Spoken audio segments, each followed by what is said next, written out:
Hello.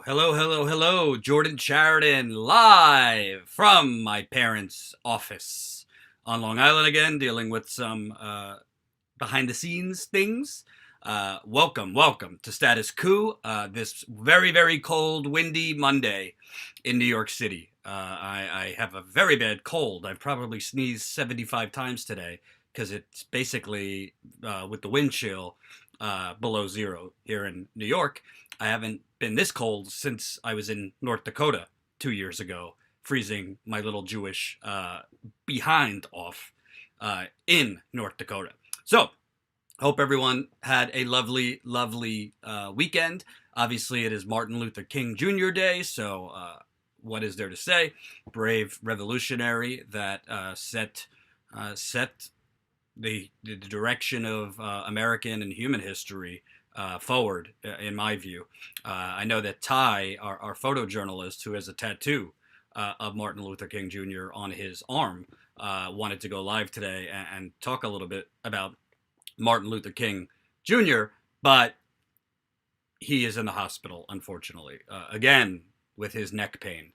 So Ty, unfortunately, isn't feeling well, and he went to the hospital because his neck is all out of whack. So we got to think about our buddy, our photojournalist, Ty Bayless, not feeling great today.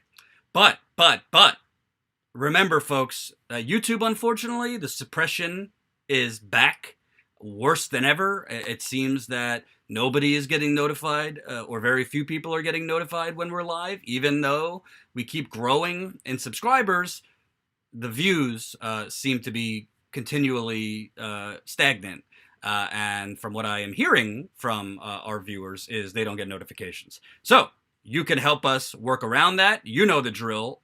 Smash the like button. Smash it into smithereens. Smash it like Kamala Harris is telling you she's a progressive. Smash it like Hillary Clinton tells you Medicare for all will never, ever come to pass. Smash it like it's George W. Bush telling you mission accomplished, or Dick Cheney showing up at your wedding. Smash the like button. The more people that like the live stream, the more people that will see the live stream.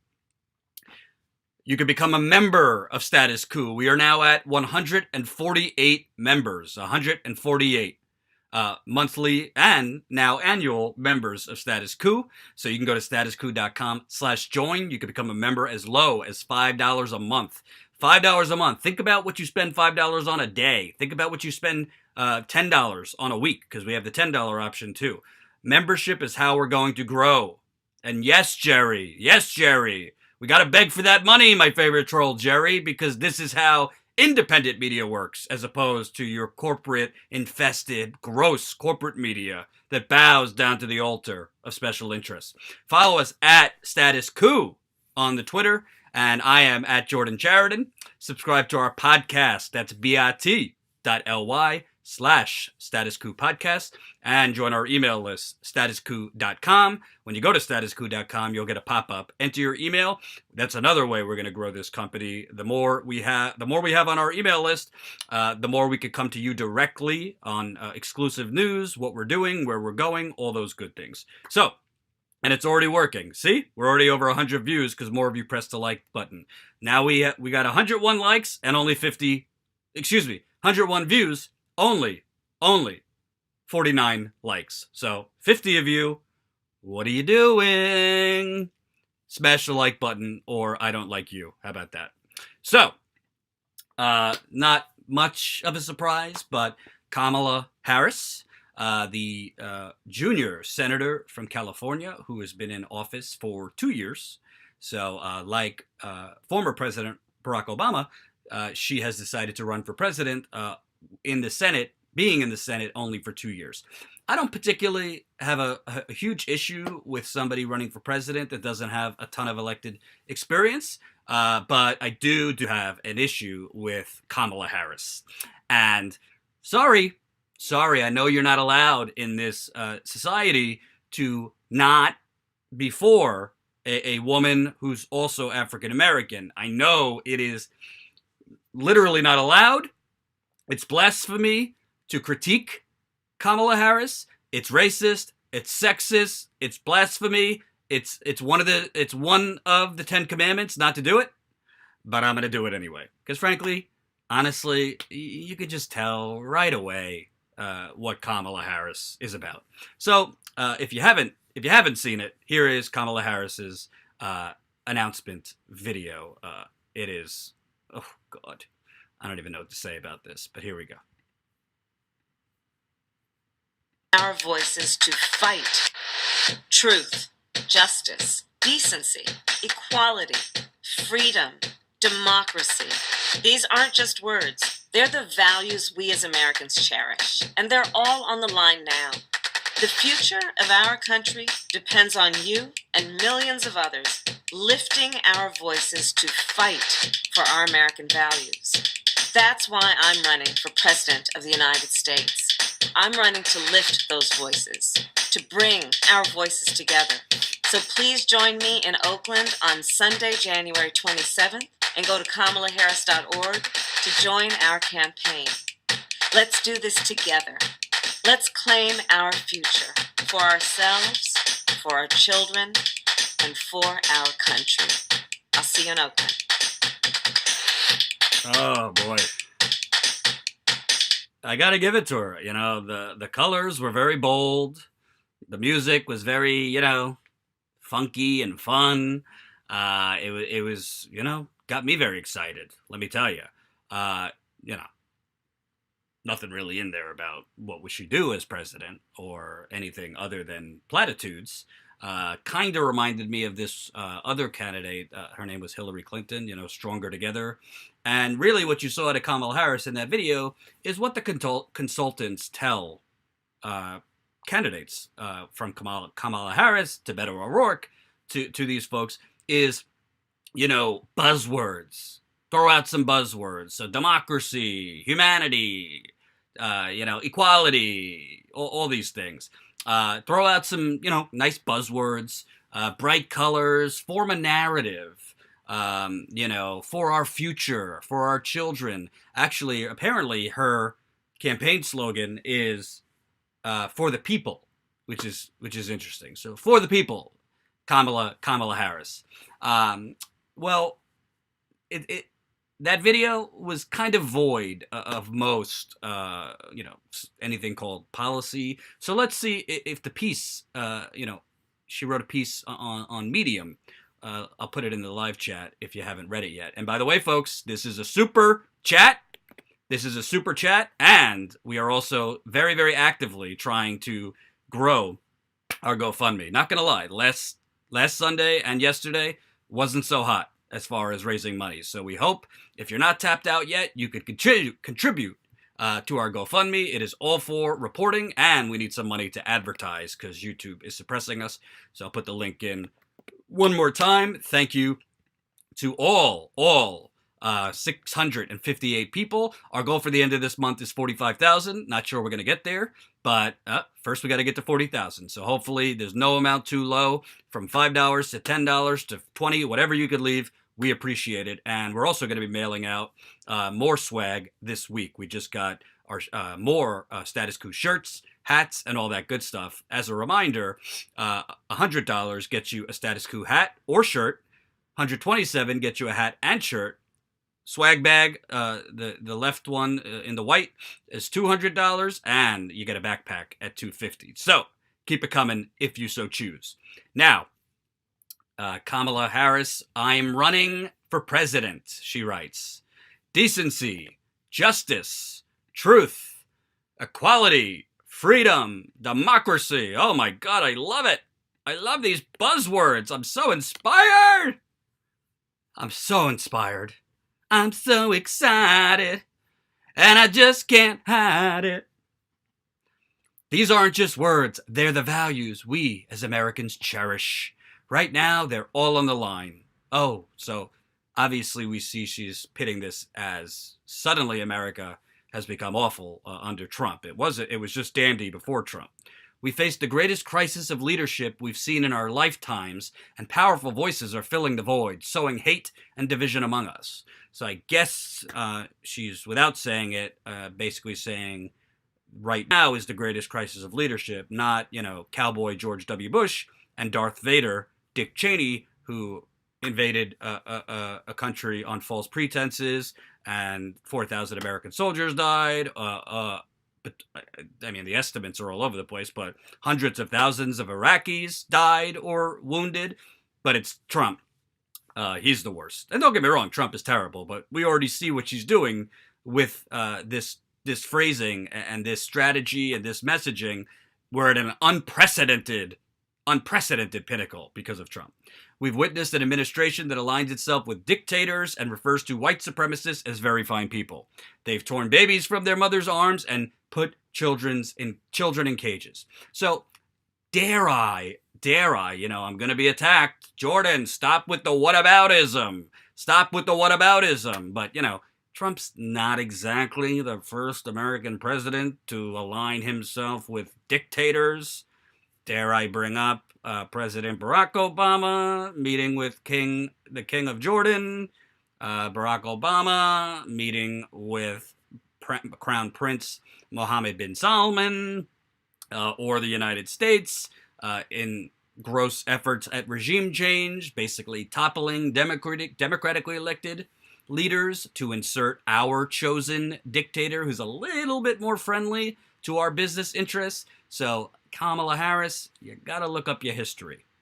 Sorry, I know that's racist and sexist of me to say, but you gotta look up your history. Because President Trump, not the first one to throw his arms around dictators.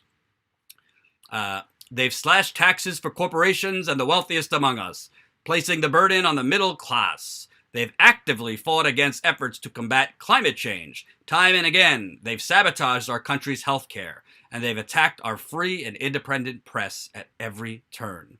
We know America is better than this, but it's on us to build it. We're going to have to fight for it. Woo!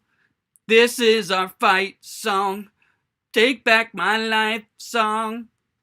I'm ready to take on that fight alongside you. That's why today I am proud to announce that I'm running for president of the United States. I want to be clear, ours will not be a campaign against our current president. It will be a campaign for the very future of our country, for the people. Now, my guess, just knowing a little bit about how politics works, thanks you, Jurgen K, $2 in the super chat, getting us started. If Bernie runs like 16 and doesn't attack, we are toast. I do have thoughts on that. I'll let you know those thoughts. And remember, folks, this is a super chat, and like the live stream, we're up to 175 viewers, but only 77 likes. So there's 100 of you who haven't liked this live stream. I don't care if you dislike me. I don't care if you dislike yourself. I don't care if you dislike humanity. Just press the like button. More people will see it. I want more people to see this status quo. I want more people to see that we're live, because YouTube is not alerting them that we're live. So the more people that do it, the more people that like, the more people will see it. Thank you. So, we're a couple paragraphs in, not one mention of policy, but definitely a lot of mention of buzzwords and consultant drivel, because consultants are putting these words in her mouth. Together, we will fight for a country with strong public schools in every zip code. A country where one job is enough to pay the bills. A country with full universal health care for every single American. Oh, I've heard this before. Together, we will fight for our country, where getting a college education doesn't mean taking on a lifetime of debt, where middle class and working families are prioritized with tax breaks, not corporations or the wealthiest 1%, where every single person can retire with dignity, where every single person can breathe clean air and drink clean water, where black women aren't 3 to 4 times more likely to die in childbirth than white women, a country where for-profit prison businesses, $1 billion industry are a thing of the past. That's interesting, because her record as California Attorney General wasn't exactly so on the side of justice, but we'll get to that. We're going to fight for an America where all our civil rights are respected. We're going to seek truth and speak truth. That's my promise to you. Ours is a fight born of optimism, of the promise of what our country could become if we unite behind a common cause. Thank you for giving me the opportunity to earn your vote, and most importantly, your trust. And our campaign will not take a dime from corporate PACs who have gamed our political system. Help us build the foundation for a movement that will win in November 2020 and beyond by donating $10 or more today. Oh, Kamala. If you want to read this, be my guest. Here it is in the live chat, if you so choose. Hold on. Okay. So Kamala Harris announces her run for presidency. Doesn't particularly say much of anything on what she would do as president. Why is she qualified to be president? Why is she different than, say, Bernie Sanders or anybody else? But, a lot of words. Lot of words. Big words.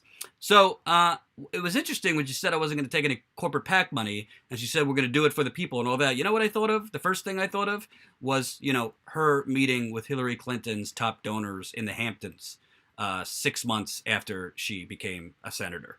I know, it's racist and sexist for me to point this out, but I'm pretty sure, maybe they were sitting, drinking spiked tea, singing Kumbaya, and talking about Medicare for all and doing it for the people in the Hamptons. Here is an article for you. After propping her up as the Democratic Party's resistance hero, the Democratic establishment, including Clinton donors and staffers, are lining up behind the idea of Senator Kamala Harris running for president in 2020. Earlier this month, Harris met with several top Clinton donors in the Hamptons and attended a luncheon hosted for her by Liz Robbins, one of Hillary Clinton's top lobbyist bundlers. This weekend, Harris returned to the Hamptons for more meet and greets with top Clinton donors. This time, she met with Harvey Weinstein, Citigroup banker Ray McGuire, and former UN ambassador Susan Rice. In fairness, I'm assuming she didn't know, Harvey Weinstein was a menace and a horrific male who's done unspeakable things to women. But pretty sure she knows that Citigroup is horrific too. But she met with Citigroup banker Ray McGuire and a bunch of Hillary Clinton's inner circle. The continued meetings and lavish galas signal that Democratic elites are rallying behind Harris as she positions herself to run for president in 2020. An anonymous Democratic donor told The Hill that Harris is, quote, absolutely going to run in 2020. Another source told Page Six she's on overdrive. It's not just about the money. That's the easy part for her. She wants to meet the influential. In addition to courting donors, Harris has hired several former Clinton staffers. Hillary for America Regional Director Sergio Gonzalez joined Harris. Lily Adams, who served as the DNC's Deputy Communications Director before joining the Clinton campaign in Iowa in 2015, now serves as Harris's Communications Director. That's interesting because Lily Adams was serving as the DNC's Deputy Communications Director at the very same time that the DNC in 2015 was writing documents preparing for Hillary Clinton as the general election nominee. So she was a part of that rigging early on in 2015. She is Kamala Harris's, I believe, communications director or press secretary, one of those. Harris's deputy press secretary, Kate Walters, also worked for the Clinton campaign. Harris's hiring indicates she hopes to stack her staff with people who have experience working on presidential campaigns. I don't know if it's experience working on presidential campaigns as much as experience being corrupt and being friendly to the corrupt. So I hate to be unfair. But, actions speak louder than flowery videos, with buzzwords. So you're a senator for 6 months, and you're meeting in the Hamptons with Hillary Clinton's top donors, with Hillary Clinton's former campaign staffers, with executives from Citigroup. It's almost like human beings like Kamala Harris, and by the way, it's not just Kamala Harris, it's Beto O'Rourke, Cory Booker, Kirsten Gillibrand, it's all of them. It's almost like the consultants and the donors and the party elites basically just get together with these people, and maybe these people at one point have, genuine views. Maybe at one point they have genuine principles, but it's almost like they put them in a machine. They, kind of pop them around. It's like they mold them. It's like clay, It's like they mold them and it's like clay. And they basically, make them whatever the donors and consultants want them to be. They're molded into images Barack Obama, hope and change. Kamala Harris, for the people. Kirsten Gillibrand, I'm going to fight as hard for you as I would my own children. And all of this is packaged like a wonderful, wonderful array of donuts. I say that because I had a lovely, lovely donut this morning from Krispy Kreme's. I know it's bad. And they're all packaged. They're all packaged to basically say a lot of words that sound so democratic, that sound so forward-thinking, that sound so hopeful, that sound so amazing, and it's going to lift the skies and part the oceans. And underneath is the same old fucking nothing. The same old fucking servitude to the global oligarchy and the United Corporations of America. Oops, I cursed. Demonetized.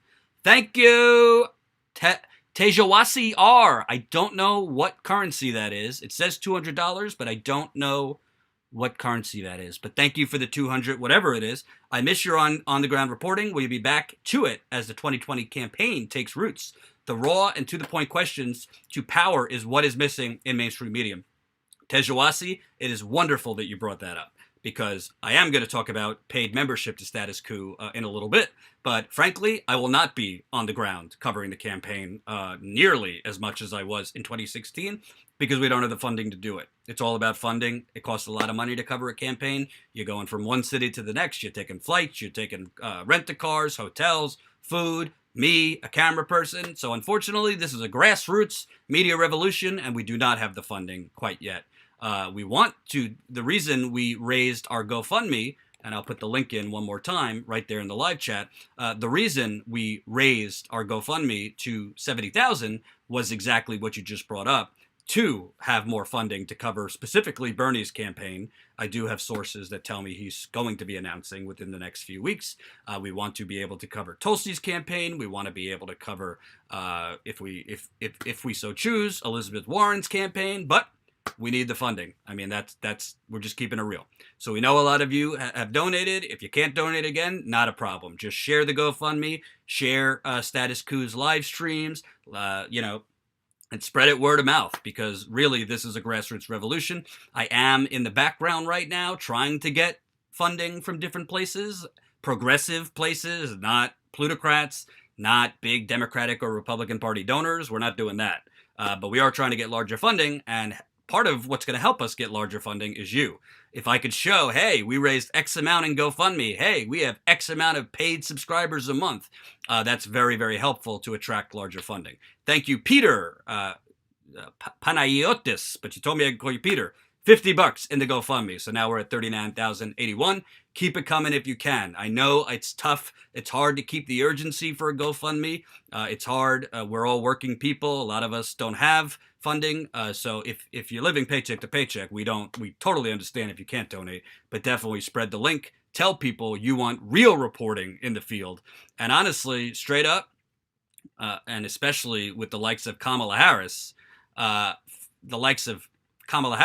we're going to need actual independent media on the road to challenge people like Kamala Harris, to challenge people like Cory Booker, who's going to announce soon, to challenge people like Julian Castro, who is the Latino Obama, if you ask me, to challenge, that cool dude taking a road trip, Beto O'Rourke.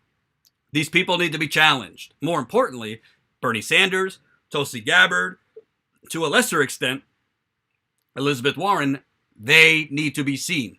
Their message needs to be seen. Their voters need to be seen. What their voters feel and desperately need to go out. And you're going to need independent media out there to do it, because I can promise you, CNN ain't going to do it. MSNBC ain't going to do it. Kimberly says, Jordan, you need to pretend you want to build a wall. Maybe you will get more money for the GoFundMe. Kimberly, that's funny, because I was thinking I want to build a wall around CNN, around MSNBC, around the New York Times, fry their satellites, and build a wall so that reality could come back to all of us. That's the wall we need to build around corporate media, because they're not just corporate media, they are corporate propaganda. And they are what elevates the likes of Kamala Harris, the likes of Beto O'Rourke, the likes of Cory Booker, and that's why we keep getting the same old, because they're not challenged. They are not exposed as the policy substanceless, excuse me, they're not exposed as the devoid of actual policy that will lift the working people of America, devoid of policy that will actually stop the planet from exploding and destroying.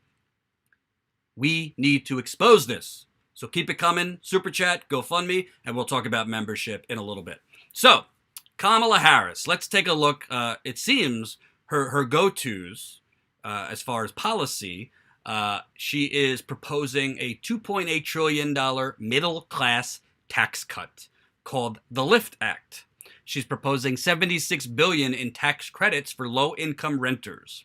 She's proposing a bill to encourage states to reduce cash bail, election security, whatever that means, reduce racial disparity in childbirth deaths, and Medicare for all. Sounds lovely. All of it sounds lovely. I'll tell you a little bit more on the Policy Act, on the LIFT Act. The latest volley in the this is from Vox. The latest volley in the competition is the Lift the Middle Class Act from Harris. As the Atlantic's Andy Lowry explains, the bill would offer a sizable cash payment to most middle-class households. Single people would get $250 per month or $3,000 a year. Married couples would get $500 per month or $6,000 a year. And it would phase out for singles without kids making $50,000 or more, and for married couples or single people with kids making $100,000 or more. It costs about $200 billion in the first year, or $2 trillion over 10, roughly in the range of the price tag for the 2017 tax cuts. So, let me be fair about this, okay? It's not a bad idea what she's proposing. An extra $3,000 for individuals a year is not a bad idea. An extra $6,000 for a married couple is not a bad idea. So I'm not going to say these are not helpful. Of course, on the surface, if you can get $3,000, an extra $3,000, not corporate people getting $3,000, but working people getting an extra $3,000, that is a good thing. $6,000 for a married couple is a good thing. But the problem is, that is working around the edges. We are in a time with unprecedented income inequality. And it's not just income inequality, it is income theft. Income theft. Maybe I could find it. Hold on. Let me show you. Bill de Blasio actually had a really good statement, if I could find it, which drives home the point.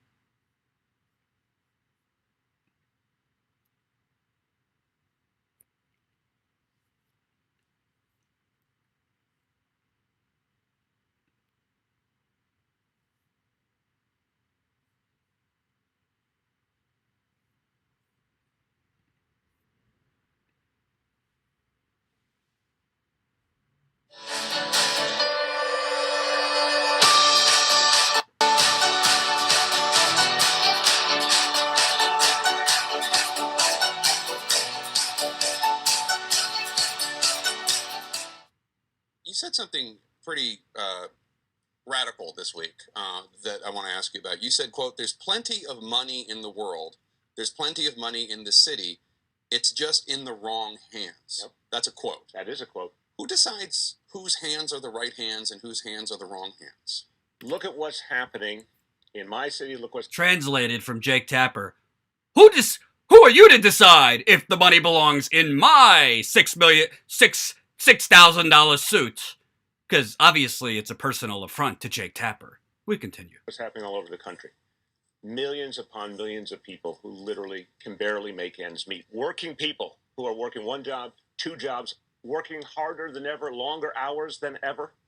The pace of our lives gets tougher and tougher, and people get less and less back. Why? Because the 1% really has rigged the system, including the recent tax law that gave a huge windfall to the corporations and the wealthy. This is systematic. I said in the speech, this has been an agenda from Reagan's administration right on through to Trump's, to take money from working people and give it to the 1%. So when I say there's plenty of money in this country, it's just in the wrong hands, It means to say we need policies that give back to working people, like guaranteeing health care for all. So, but what's interesting about the argument, which I think struck a lot of people, is you're not talking about fairness. You're saying these people have money and it's wrong that they have money, not they have money, they live exorbitant or wealthy, comfortable lifestyles, and therefore they could give a little bit more to help these people. You're saying it's wrong that they have money, and who decides whether it's wrong? That's my question. It's clear to me why it's wrong, because government policies gave the 1% every conceivable leg up. This was not by accident. As I said, this was an agenda. It was systematic. You go back decades, you go back even to the time of Dwight Eisenhower. We had some of the highest tax rates on the wealthy that this country ever saw. We had a very prosperous country. We had that prosperity pretty well shared among different people, including working people in this country. We had investments in infrastructure, the kinds of things that grew the economy for everyone.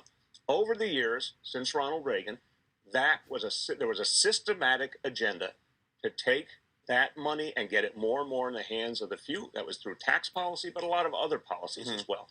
This was not an accident. Democrats and progressives need to be blunt about this, and people will appreciate that bluntness. When we say, for example, guarantee health care for everyone, that's a doable thing. The money is there. When we say, which I announced this week as well, we're going to guarantee that everyone has a right to 2 weeks of paid time off, paid personal days, so they can live their lives better. The money is there. You get the point. You get the point of what I'm talking about here. You got Bill de Blasio is making a better argument, frankly, than Kamala Harris in her presidential announcement. We don't need tax credits. Tax credits are nice, but that's not an economic policy. That's not going to unrig a rigged system that is for oligarchy. That is not going to radically lift communities like Detroit, like Cleveland, like Milwaukee, like Flint, like Baltimore, like St. Louis, all of these deindustrialized cities and towns all over the Midwest, parts of the South that have had their jobs sent to China and Mexico. An extra $3,000 a year, an extra $6,000 a year for a married couple is not. That's changing the side dish of the meal. It's not changing the main meal. And the main meal is a legalized auction. The main meal is a legalized auction, which is the United States economic system, which is primarily built on greed, legalized bribery, war, and public servants that are not public servants. So Kamala Harris, when you're talking about tax credits and these kinds of things, that's not enough to radically curb what has become worse than the Gilded Age of 1920s. So, in one hand, you can't say, oh, well, it's not a bad idea to have tax credits of upwards of $3,000 for individuals or $6,000 for a couple, but that's not enough. Is an extra $3,000 a year going to radically change the game for you?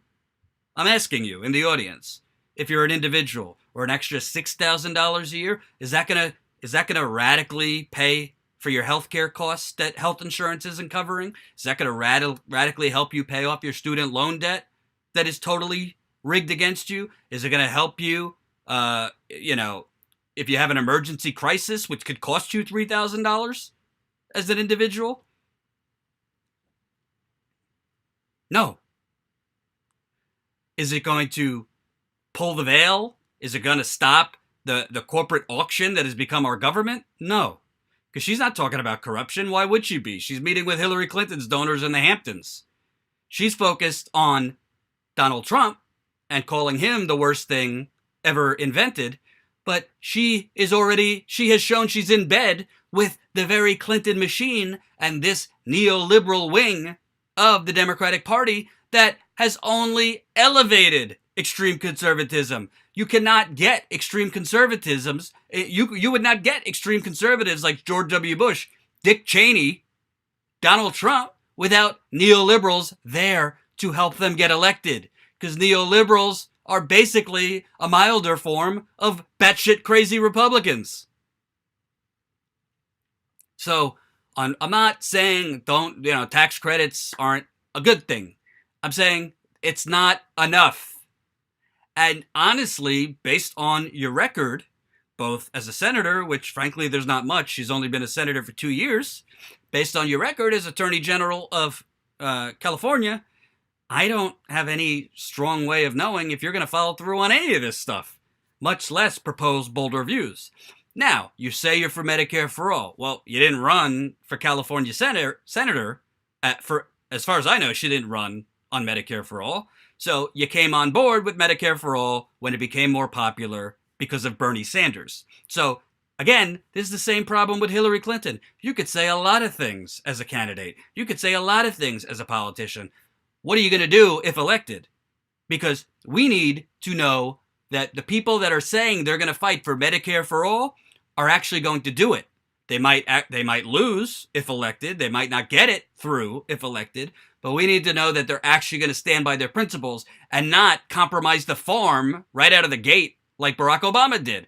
Barack Obama ran for office talking about universal health care, a public option, and then he hatched a right-wing policy out of the Heritage Foundation. Why? Because during the campaign and right after he was elected, he basically surrounded himself by a bunch of bankers. Hell, if you look at WikiLeaks, Barack Obama's cabinet was chosen by Citigroup.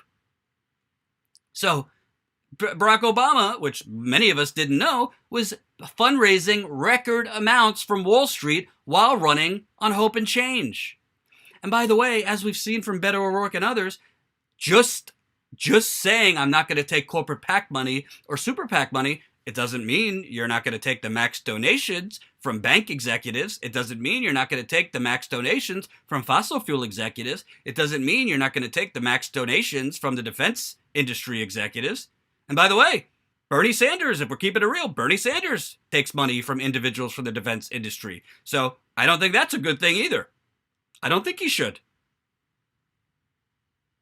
So you could be against corporate PAC money. Beto O'Rourke didn't take corporate PAC money. As I reported right before the Senate election between O'Rourke and Ted Cruz, he was doing fundraisers with fossil fuel lobbyists. He was taking money from fossil fuel executives. So just saying I'm not going to take corporate PAC money is not a universal I'm not corrupt. 293 people watching, only 160 likes. Press the like button. The more people who press the like button, the more people that see the live stream. Keep it coming, baby. Like. I'm going to get like one of those fan thumbs that you get at a sporting event so you could like the live stream. Don't forget to like the live stream. It's super important. It's one way of helping us get around YouTube suppression, which is very, very thick. Very, very thick, the suppression lately. So this piece, I'm not going to read you the whole thing, but if you haven't read it, you got to read it. This piece says a lot about Kamala Harris because it basically tears her to pieces as far as her time as a prosecutor in California and attorney general in California. This was written by a law professor and the former director of Loyola Law School, Project for the Innocent in Los Angeles. With the growing recognition that prosecutors hold the keys to a fairer criminal justice system, the term progressive prosecutor has almost become trendy. This is how Senator Kamala Harris of California, a likely presidential candidate and a former prosecutor, describes herself. But she's not. Time after time, when progressives urged her to embrace criminal justice reforms as a district attorney and then the state's attorney general, Ms. Harris opposed them or stayed silent. Most troubling, Ms. Harris fought tooth and nail to uphold wrongful convictions that had been secured through official misconduct that included evidence tampering, false testimony, and the suppression of crucial information by prosecutors. Consider her record as San Francisco's district attorney from 2004 to 2011. Ms. Harris was criticized in 2010 for withholding information about a police laboratory technician who had been accused of intentionally sabotaging her work and stealing drugs from the lab. After a memo surfaced showing that Ms. Harris's deputies knew about the technician's wrongdoing and recent conviction, but failed to alert defense lawyers, a judge condemned Ms. Harris's indifference to the systematic violation of the defendant's constitutional rights. Ms. Harris contested the ruling by arguing that the judge, whose husband was a defense attorney and had spoken publicly about the importance of disclosing evidence, had a conflict of interest. So she didn't argue on the merits of that she basically withheld evidence that the defense was entitled to, which is called a Brady violation. She said because the judge's husband was a defense attorney. She has a conflict of interest. Miss Harris lost. More than 600 cases handled by the corrupt technician were dismissed. Miss Harris also championed state legislation under which parents whose children were found to be habitually truant in elementary school could be prosecuted despite concerns that it would disproportionately affect low-income people of color. Miss Harris was similarly regressive as the state's attorney general. When a federal judge in Orange County ruled that the death penalty was unconstitutional in 2014, Miss Harris appealed. In a public statement, she made the bizarre argument that the decision, quote, undermines important protections that our courts provide to defendants. The approximately 740 men and women awaiting execution in California might disagree.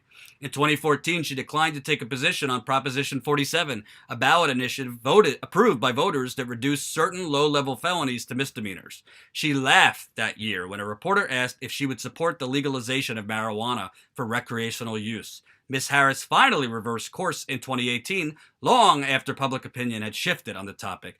Kind of sounds like Hillary Clinton on gay marriage, huh?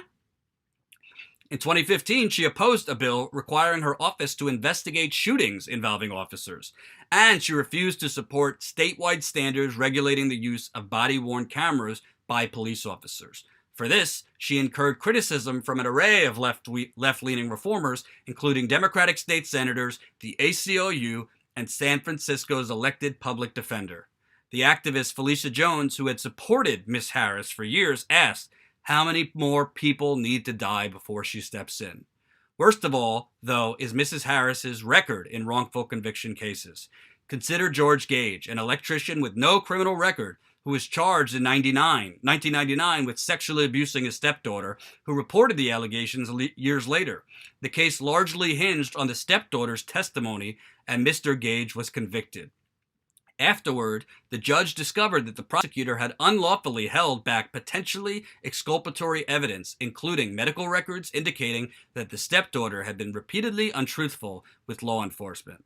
Her mother even described her as a, quote, pathological liar who lives her lies. In 2015, when the case reached the United States Court of Appeals for the Ninth Circuit in San Francisco, Ms. Harris's prosecutors defended the conviction. They pointed out that Mr. Gage, while forced to act as his own lawyer, had not properly raised the legal issue in the lower court as the law required. The appellate judge acknowledged this impediment and sent the case to mediation, a clear signal for Ms. Harris to dismiss the case. When she refused to budge, the court upheld the conviction on that technicality. Mr. Gage is still in prison, serving a 70-year sentence. This case is not an outlier. Ms. Harris also fought to keep Daniel Larson in prison on a 28-year to life sentence for possession of a concealed weapon, even though his trial lawyer was incompetent and there was a compelling evidence of his innocence. Relying on a technicality, again, Ms. Harris argued that Mr. Larson failed to raise his legal arguments in a timely fashion. This time, she lost. So I'll put this in the live chat if you want to read the whole thing, but needless to say, Kamala Harris, her record as a prosecutor, is not exactly a friend to the downtrodden, is not exactly a friend to those unduly and wrongly convicted, is not exactly somebody who, when she realizes she's wrong, acknowledges she's wrong and does the right thing. And one thing I see throughout her whole process is thinking of the next step. California attorney, thinking about running for attorney general. Attorney general, thinking about running for California Senate. Thinking about running for United States Senate. United States Senator, within 6 months, meeting with Hillary Clinton's donors in the Hamptons, thinking about running for president. Now, to be fair, that's not a Kamala Harris thing. That's most politicians, male and female. They're not thinking about serving in their actual job and helping the people. They're politically calculating their next steps because at the root, most politicians are in it for themselves. At the root, most politicians are inherently selfish. Most politicians are inherently insecure. And most politicians are very, very disconnected from the very people that they serve. Their issues, their problems, their struggle, their misery, their hopelessness.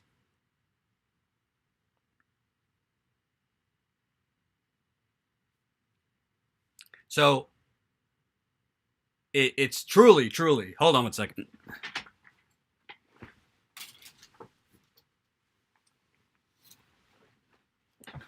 It's truly, truly troubling. It's truly, truly troubling that Kamala Harris is running, justice for all, democracy, equality, and going against Trump and his racist ways. Well, she did a lot of things that didn't exactly help people of color. She did a lot of things that didn't help people where there was evidence to suggest they were wrongly convicted. And what's troubling to me is it doesn't seem like she goes with policies and things based on her courage of her moral convictions. It seems like she goes on things based on the political wins. We have had enough of that in office. When asked about legalizing marijuana, which single-handedly is the most racist policy, the criminalization of marijuana, who has that disproportionately harmed? Who has that disproportionately harmed? African Americans. So she laughs it off, the thought of legalizing marijuana, yet now she's for it? Yeah, you could talk about political evolution and all of these things. But, at the end of the day, it doesn't seem like she has an actual political, moral compass. It seems like she's another one that kind of goes where the wind goes. And we don't need any more of that. So, your thoughts, let me know in the super chat. You feeling the Harris? You voting for Kamala Harris 2020? I mean, I'm open to hearing more specifics from her, but if her main thing is tax credits for middle-class families, if her main thing is, going around the edges, I don't want no part of that. I don't want no part of that. I think Trump's awful, but what's more awful is putting forward another substanceless, devoid of actual policy, basically concoction from the donors. Because most of these candidates are basically put together by the donors. They're told what to say. Their campaign messaging is from donors and consultants, and they are packaged. They're packaged. It's basically a marketing and branding campaign with not much under the hood. So that's what I think of Kamala Harris. I think it's great that a woman of color is running. I have no problem with that. She has the right to run. She has a right to be heard. But I have a right as a journalist to call her out on the things that are inconsistent, the things that are hypocritical, and the things that are fraudulent. And there's a lot of things that don't seem authentic, that don't seem genuine. We'll see what she says at her kickoff rally in Oakland. We'll see if there's actual policy there. We'll see on Medicare for All. What is the specifics? Is it Bernie Sanders' Medicare for All plan? Or do you have something different? How quickly would you try and get Medicare for All inserted? Would it be just healthcare, or would it be dental? Would it be mental health and all those things? I want to know the specifics. I want to know the specifics. Her campaign video felt very iMovie 2013. No shade. Yo, Christ. Oh, I would rather Nina Turner ran, Ruth Radin said. Joseph Ballin, $2. Harris or Gillibrand? Who is worse? Oh, Joseph. Why do you have to do that? Oh my God, it's like asking me to get shot in the head or shot in the privates. Oh, Harris or Gillibrand? Who's worse?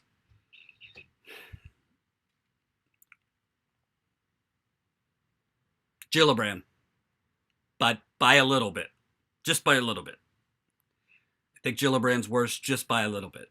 Because Harris has voted against most of the things that Wall Street wants. So I give her that.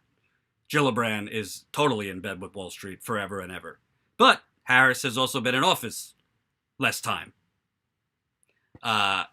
So as far as Wall Street, Kirsten Gillibrand is a servant for Wall Street. Kamala Harris, from the votes so far,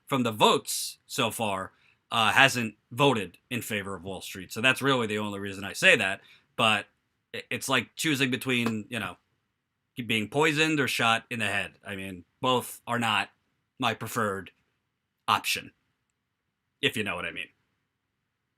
So well, I'll continue covering Kamala Harris. I think Cory Booker is going to be announcing soon. We've already had Julian Castro, who I think is the Latino Obama, enter the race. I believe it's possible Sherrod Brown is going to enter the race, the Ohio senator. Of course, Bernie Sanders, Joseph Biden. I mean, it's going to be a big ass, going to be a big dance floor. It's going to be a big game of musical chairs. But as far as I can see, there's only 2.5 candidates that I'd even consider right now. Bernie Sanders, Tulsi Gabbard, and Elizabeth Warren. Elizabeth Warren being the half for me. I agree, Julian Castro does sound like Obama. For sure. For sure. So, before I move on to the next topic, I want to remind you we are very, very much asking you to consider becoming a Status Coup member. You could become a Status Coup member as low as $5 a month. You could become a Status Coup de Champion at $10 a month, a Coup de Commander at $20 a month, and we just got another sign up today at the annual membership, Coup de Calvary. Look at those swords going through my head. This is how Status Coup is going to grow beyond a GoFundMe, beyond a Super Chat. Having consistent financial support and resources is how we're going to be in the field to cover the campaign, to cover the Standing Rock stories of the world, the Flints of the world, other water contamination, other police brutality, other corruption. Think about what you spend $5 on, maybe even a day. Think about what you spend $10 on a week, $20 on a month. This is how we're going to grow. I am not beyond begging you, the people. I am not going to beg the special interests. I'm not going to take meetings with big corporate douchebags. I'm not going to take meetings with plutocrats. I would rather ask you, the people. Statuscoup.com/join. There is the link. We're at 148 members right now through our website. So our goal is to get to obviously 150 and then 200 and beyond. But we need you to do it. We need you to do it. So, think about it this way. There are very few independent media outlets out there. The ones that call themselves independent right now, do they seem to be covering anything of substance? I see a lot of coverage of Trump. I see a lot of coverage of Russia. I see a lot of coverage of fake scandals. I don't see a lot of coverage of high lead in communities. I just did an interview on this channel. Cleveland, they found 17% of children in Cleveland have high lead. 17%. It's not a sexy story. It's important. I'm following up on the East Chicago lead crisis, the Flint water crisis, police brutality cases. I've been interviewing activists for this on this channel that you don't hear anywhere else, and we want to do more of it. We want to get out in the field. We want to be able to hire other reporters, but we need your help to do it. So thank you, Krillin, $2. I heard Newark has a lead problem like Flint. True, it does have a lead problem. I don't know if it's the same thing as Flint, but it does have a lead problem. And I have that on my list, actually, to look into. So thank you for bringing that up. Carrie, thank you for the $20 in the Super Chat. Small request, if you are going to donate, we do ask you do it in the GoFundMe, because in addition to suppressing us, YouTube is also taking 30%. 30% of our Super Chat funds. So you want to talk about a rigged country, a rigged economic system, YouTube is taking 30% of your hard-earned dollars that you're leaving in the Super Chat. So we do appreciate GoFundMe, but we really, for the 327 of you watching, I have shown you what I want to do because I've been out there in the field, not just with the Young Turks, but last year in 2018, we were out in the field in Virginia, in Dallas, in Chicago, in Flint, in West Virginia, and that's just a few, and we did it with pennies. Imagine what we could do with actual funding from you.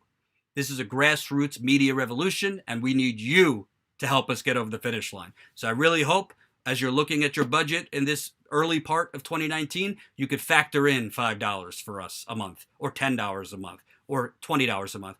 You're also getting great stuff. You get bonus content, behind-the-scenes footage. We're doing a monthly video call at the higher levels with you. So it's on video, not the Super Chat.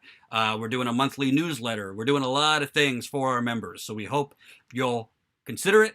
Statuscoup.com/join. That's statuscoup.com/join. Putting it in the live chat one last time for you. And lastly, so this kind of goes with the theme of Kamala Harris offering a whole lot of hot air. So right now is the Davos Forum with the world's uber wealthy. They're meeting in the Alps right now. It makes my stomach turn. The global elite are getting ready to gather in the Swiss Alps for the World Economic Forum. And while the backdrop may be one of deepening gloom over the global economic and political outlook, a new analysis reveals that for at least some of the attendees, the outlook is sunnier than ever. Released by Bloomberg just ahead of the gathering in Davos, it shows how the net worth of some of the, quote, gold-collar executives that will be attending have surged in the 10 years since the financial crisis. JP Morgan chairman and CEO Jamie Dimon, who should be in jail, by the way, for example, now holds $1.5 billion, a threefold increase over the decade since the financial crash. Stephen Schwarzman, co-founder and CEO of private equity giant Blackstone, meanwhile, saw his wealth surge sixfold, as his net worth is now $12.3 billion. Rupert Murdoch's wealth similarly went up nearly sixfold, with his fortune now at $18.3 billion.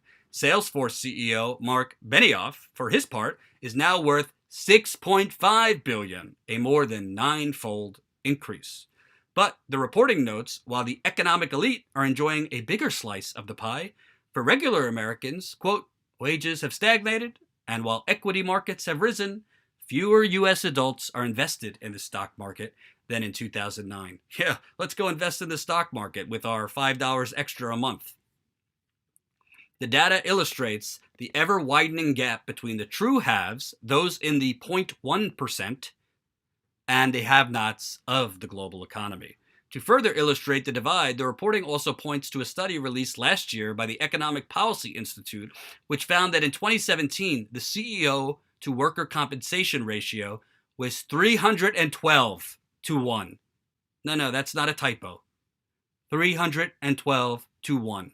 So a corporate CEO makes 312 times you. With wages for working people barely budging, it's remarkable to see top CEO pay surging again, reports co-author Lauren Mischel said at the time. It's difficult to believe that Congress passed a tax cut weighed so heavily towards the wealthy when the nation's top CEOs are clearly doing fine. By the way, they're not exploding just because of the tax cut. The policies under Obama was just dandy for these global plutocrats. The Davos confab has always been vulnerable to snark. Hedge fund billionaires flying into Davos in fuel-guzzling private jets to discuss the threat of climate change. Billionaire CEOs discussing inequality while downing cocktails. Endless conversations between people who describe themselves as thought leaders. So let's go into the specifics here. As you can see, this is from 2009, global financial crash, to 2019. Jamie Dimon, JP Morgan Chase, in 2009, worth, looks like $400,000 there. Now, $1.5 billion. 400,000, $1.5 billion in a decade. Bill Gates, who, contrary to the popular myth out there, that he's wonderful, actually owns a lot of toxic waste management companies that have landfills leaking out contamination like uranium, which I covered at the Young Turks. He owns a waste management company in St. Louis that is leaking out uranium and other toxic contaminants that cause in that community, children have to go out in this St. Louis community with masks because it smells so bad. Bill Gates owns that company. In 2009, 50.8 billion, now 94.5 billion. That's quite a raise if you can get it. Rupert Murdoch, who's always kind of been a sleazeball and awful, 3.2 billion in 2009, 18.3 billion now. Stephen Schwarzman gave a lot of money to Hillary Clinton and Barack Obama, 2.1 billion, now 12.3 billion. Wow, looks like George Soros went down a little bit. So what's going on, George? 18 billion, 7 billion. Mark Zuckerberg, wow. Talk about Facebook these days. 3 billion in 2009, 58.6 billion now. So, it's a pretty good life if you could pay off the government, huh? It's a pretty good life. if you could pay out the government. There's the link. I put it in the live chat if you want to read it. And don't get me wrong, I'm not against people making money. If you work hard, if you're creative, if you're persistent, you should be entitled to the fruits of your labor. If you have a cutting edge idea or you offer something that nobody else does, you should be able to make money. However, I do have a problem when plutocrats buy off politicians to legislate favorably to those plutocrats. I do have a problem with that. And every single one of these plutocrats do just that. Yes, Jeff Bezos is going to lose a little money. Seems like he has had a little affair, and now his wife is taking him to the cleaners. They're getting a divorce. Joseph, I do have a problem with people making money. I mean, I think there should be, I have a problem with people making like endless amounts of money. At some point, when is enough enough? But I don't have a problem with the very concept of hard work producing money. I have a problem with people, the system being rigged for certain people to do exceptionally well, like Donald Trump, for example. I do have a problem that when people do well, they could then buy off their politicians to make them even more money. That is not a democracy. That is a crony corporate coup d'etat. That is a crony corporate coup d'etat. And that is basically a legalized bribery system, which is what we have. That's why it's actually important that we have actual independent media in this country to actually talk about these things, to actually educate more people so that they know, oh, you know what? Maybe it's not so. Maybe it's not normal that I haven't gotten a raise in 10 years. Maybe it's not normal that I have to work 2 or 3 jobs just to afford this shitty apartment. Maybe it's not normal that I have $350,000 in student loans while people are taking private jets to Davos. Maybe that's not a healthy economy. Maybe that's not a just economy.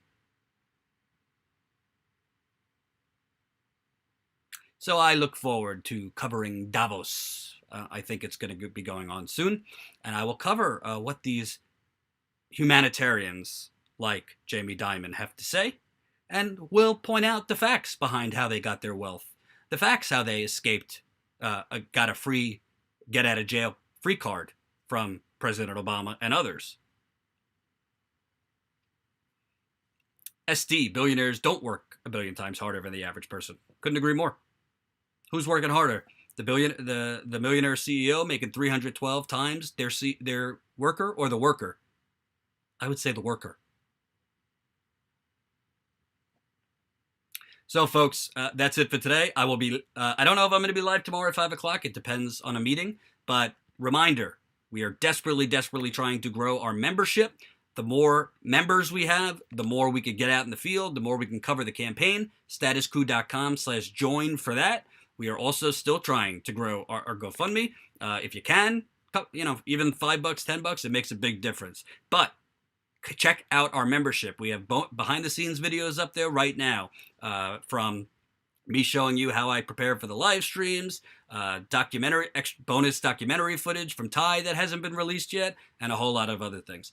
I very much appreciate you watching. I appreciate all the people who have signed up as members. I appreciate the GoFundMe donations. I don't know if I'll be live tomorrow, but I will be live. If I'm not live tomorrow, I'll be live on Wednesday, 5 p.m. Eastern. Maddie Perry, $4.99 in the Super Chat. Status Slayer here. Jimmy Dore mentioned you, Ty, and Status Coup during a Saturday show about the teacher strike. Yes, Ty was out there covering the LA teacher strike. Nobody else was. That is what we're trying to do. The more members we get, the more we will be out covering the stories no one else will cover in the field. But we need you to do it. Statuscoup.com/join. Make it happen.